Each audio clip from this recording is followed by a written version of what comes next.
नक्कीच बाबांच्या शिर्डीमध्ये आल्यानंतर या पवित्र स्थळी आणि बाबांचं दर्शन घेतल्यानंतर एक आगळी वेगळी ऊर्जा मिळते आणि आमच्यासारख्याला समाजकारणात राजकारणात काम करणाऱ्याला एक अभूतपूर्व ऊर्जा इथून मिळते आणि त्याच ऊर्जेतून या ठिकाणी आम्ही काम करतो। काल पालकमंत्री पदाची यादी जाहीर झाली आहे, तुम्हाला डावलले गेले तरी काय अजित पवार बीड प्रकरणामुळे कुठेतरी हे सगळं एकंदर सध्या स्थिती बीडची पाहता मी स्वतःच आदरणीय दादांना आणि आदरणीय मुख्यमंत्र्यांना विनंती केली होती की बीडच्या पालकमंत्रीपदी आपण दादांना या ठिकाणी जिम्मेदारी द्यावी आणि दादांनाही विनंती केली होती की आपण बीडच्या पालकमंत्री म्हणून जबाबदारी घ्यावी।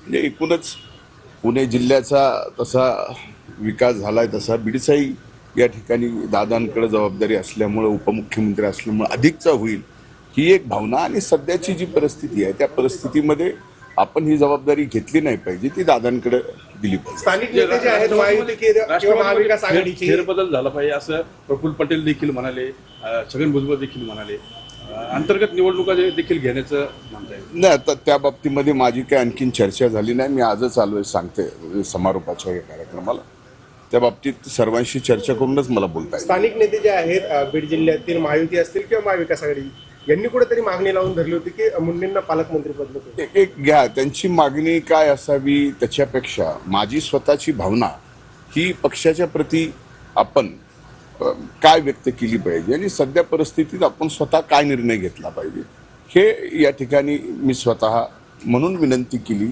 आमच्या पक्षाला आणि पक्ष नेतृत्वाला की या जिल्ह्याच्या पालकमंत्र्याची जबाबदारी आपण घ्यावी। तुमच्यावर ज्या पद्धतीने तुमच्यावरती आरोप होत आहेत एक लक्षात घ्या, विषय जे आरोप आहेत ज्या आरोपाच्या बाबतीत ते एक तरी आरोप त्यांनी खरा करून दाखवावा, विनाकारण मला त्यावर काही आत्ता बोलायचं नाही।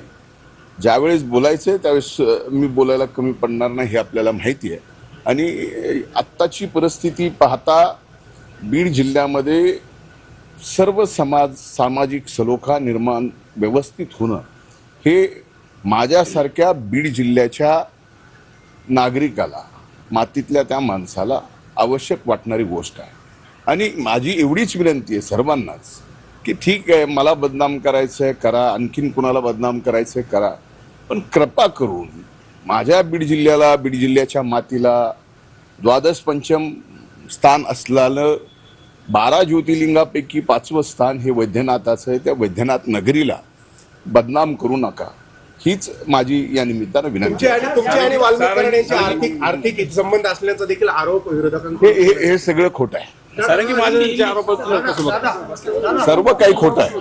दादा हिंदी एक सवाल आहे। तर अजितदादांना मीच बीडचं पालकमंत्री पद घेण्याची विनंती केली असं मुंडेंनी म्हटलंय। बीडची सध्याची परिस्थिती पाहता मी हा निर्णय घेतल्याची प्रतिक्रिया धनंजय मुंडेंनी दिली आहे। तर माझ्यावरील एकतरी आरोप खरा करून दाखवावा असं देखील आवाहन मुंडेंनी केलंय। बीडमध्ये सामाजिक सलोखा टिकून राहणं माझ्यासाठी महत्त्वाचं, अजितदादांना मीच बीडचं पालकमंत्री पद घेण्याची विनंती केली अशी प्रतिक्रिया माध्यमांना धनंजय मुंडे यांनी दिलेली आहे।